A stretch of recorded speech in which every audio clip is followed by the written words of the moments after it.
bear this in mind as you receive your training and then you move on to your countries to try and apply.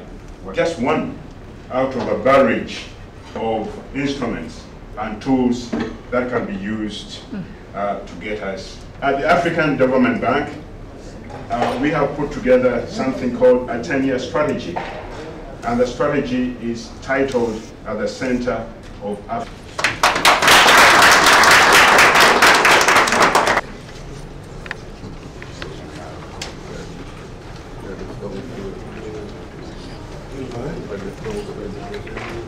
I do apologize for that. I think the sound engineer thought as we're blocking the sound feedback, so it shouldn't have done that yet.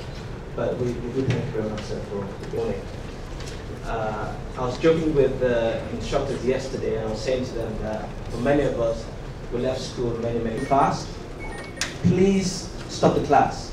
Raise your hand up and literally stop the instructor and ask questions, because there's going to be international who have thankfully sponsored this training, and once they've said they work. Same with donor funding. PPP is just a method of procurement. Joint developers and investors conduct due diligence for lenders, and also 4 stages in the life cycle: project development, procurement, transaction, financial, technical, and legal. They are all interrelated. However, the legal pulls all together. Our sponsor and major supporter since players need to discuss their opportunities, projects, and ideas, which in turn strengthen in both public and private sectors, including some of the key and training during the transaction advisory services to help all stakeholders understand what we were doing. Institutional and regulatory frameworks, and preparing a draft PPP policy for the West. Capacity building program for today is to enable the participants PP projects. That is a legal framework as well as a key technical. You will learn from leading players in the PPP industry. Good comments on African practice from third parties. I would bore you by reading that out, which you'll have to do the slides. Very happy to be involved in project financing The resource persons of the number of resource persons here gathered, Pakistan's staff of the African Development Bank, our president, Donald Kaberuka, who personally wishes you extremely trade team. Are they here? Probably are, wherever you are, for your invaluable support. I'm told that we won't be here if it was not for your contributions to making this workshop such a great success. The trainers here, now let me turn to you who are participants. I would like to urge you to take maximum advantage of what is going to be presented here. La conférence africaine sur les partenariats publics-privés est un forum d'échange entre le secteur public et le secteur privé qui regroupe des représentants des gouvernements et des représentants des institutions financières internationales, mais aussi des membres du secteur privé pour débattre sur un certain nombre de questions de développement, de questions à enjeu, des projets structurants, notamment sur les infrastructures,